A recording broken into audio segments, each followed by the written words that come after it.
Thank you for coming to Gardening for Cheap with me, your host, Rachel. Today I am excited because I am making me a compost bin, replacing my old one.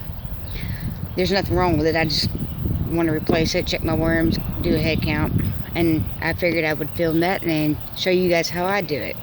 There's going to be a few things you're going to need though. Your container, which it can be the totes that you buy at any Walmart, Target, Home Depot, Lowe's. I think just about any place has the totes. The buckets, like the Home Depot buckets, or what I'm using today that I got from a friend for free, which is always good, is kitty litter container. It's safe. It's numbered a 5, which you can find on the bottom in a triangle, and it has a high enough lip that when I put the second one in, it won't go all the way to the bottom. It'll stop right about there, which will give me some room for the liquid, any excess water that you spray on the worms as it comes down, just like a plant needs somewhere to drain. And that stuff is excellent for your garden as well. It's kind of concentrated, so you can dilute it or you can put it straight on your plants. Great thing about worm castings or worm compost is it won't burn your plants. But it gives a lot of nutrients, nitrogen, slow releasing, but it's there, and it's a lot of gardeners call it black gold for a reason. But you'll need a couple buckets. You will need the smallest drill bit that you can get, which mine is a 1/16. Of course, you need a drill, and if you don't have a drill or a drill bit, you can take a nail and a pair of pliers and heat up the nail and poke holes in it that way, or wood burner, whatever you have. And you'll need your bedding. A lot of people will use shred up newspaper, which you can do. I use coconut coir. I love this stuff.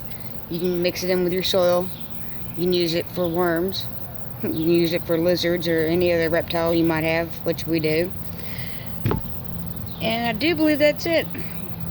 And what we're going to do is we're going to take our drill and drill holes in the bottom of one bucket. And I'll pause that because it'll get kind of loud. And then I'll bring you back and we'll finish going with the rest. Alright guys, I have finished drilling the holes in the bottom. As you can see, I just made sure that I did it on every ridge. That way water wouldn't settle in any one particular place. And also, if you don't have a drill bit small enough or you think the hole is still too big that the worms could get through, you could always put a piece of screen in the bottom. But that's why we use the smallest drill bit possible, the smallest hole, so the worms don't get through, because the water that runs through the dirt that settles in the bottom of the second bucket will form up, and if the worms get through, they could actually drown. But after you drill out the holes, you want to take a little piece of sandpaper or emery board or whatever you have and file down the inside, because there are a little bit of sharp edges and the worms could actually cut themselves on it. It's something I thought about throwing in there last minute. Alright, and as we were waiting, the coconut coir has finally broken up. It says use about a gallon of water. I use just a little bit more than that. It's not really going to hurt because you can drain it out, but I'll show you the consistency of it. Here it is, and you see here, you form it, how it holds together, but easily breaks apart. That's the consistency you're looking for. Awesome, ain't it? Just love getting dirty. Alright. What I've done is, now that I've got my holes drilled, and I sanded them so they're smooth, I put my coconut coir, or your bedding, whichever one if you want to use shredded newspaper, you can. I put it in the bucket that has the holes in it. And then all you do is stick it into the bucket that doesn't have the holes in it. But you see how it doesn't go all the way down, so I'll have probably a 2.5, 3-inch gap for the water to settle. And what I'm going to do is I'm going to put my worms in here and let them work their way down, and then I'll put a piece of cloth over it and a big rubber band, and it'll hold it. And that's what they get air. Now, if you were just going to take the lid and put holes in the lid, I would suggest right about here, I will put air holes in for circulation, and you would put holes in the lid. But I'm just using a piece of cloth with a rubber band, and that seems to work just fine. Alright, I'm going to put my worms in, and we'll be right back. Alright, I'm going to show you guys something that I thought was pretty cool. I've had this bucket for maybe a little over a month. And I don't know if you can see that or not, but how black it is.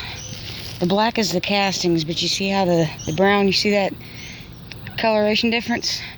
That was what's left of the coconut core after a month. I've already got most of the worms out of this one, but I wanted to dump it. Oh, there's some more. I wanted to dump it and see what I had, and I know the light's not that great, but you kind of get an idea of it, how much I've went through that coconut core. Pretty awesome. Pretty quickly too, and boy are they fat. Got a little bit more dirt to go in there to go through. But you see, I've already put some in there. Alright, we'll be back. We're almost done. Now that my worms have settled, I sprayed a little bit of water on them. And I put this piece of cloth. It's all just an old shirt that I've cut. And you see right there is the rubber band. And it's easy to take off. You have to be careful. Sometimes it will fling across the worm. I've done it. But right there gives them plenty of ventilation. And over here, if we go and look, these were the worm castings that I got. Completely black and heavy. I measured them, and it's 8 pounds. So in 4 weeks, I've got 8 pounds, and yes, that's minus the weight of the bucket, of worm castings. I wanted to give y'all guys on where I kept my worms. They're in my room, right underneath my desk, right next to the trash can. And even though this is not smell-o-vision, so you can't see if it stinks or not, you just have to take my word for it. It doesn't stink. Alright, there you go. I decided to move this into the garage where it was a little bit more quiet, where you could hear me. But in conclusion, in 4 weeks, I got 8 pounds of worm castings. Which worm castings that I've been able to find is about $1 a pound, so that's $8. Now, if you minus the cost of my worms, which was between $5 to $6, and the coconut core, which was $5, that's $10. I'm okay, I'm still $2 in the hole. That's the first month. The worms are paid for themselves, and they'll keep reproducing. Now, you want to keep your worm castings in a container. You want to use them, and it doesn't really take long to use them, but you want to keep them a little damp in a container to keep them fresh and the microorganisms alive. But other than that, it's easy peasy.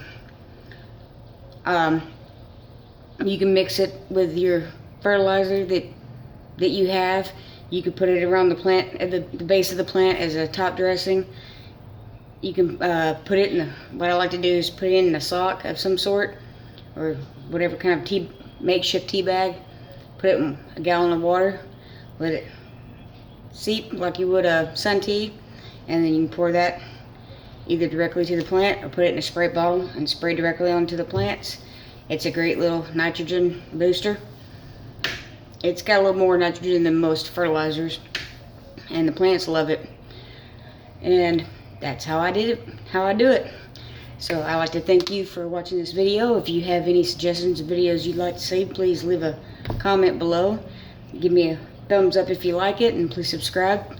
And I'll have links if you shop through Amazon. I'll have links below that you can use that I'll get a little bit of commission for if you use them. And I also have a Facebook page.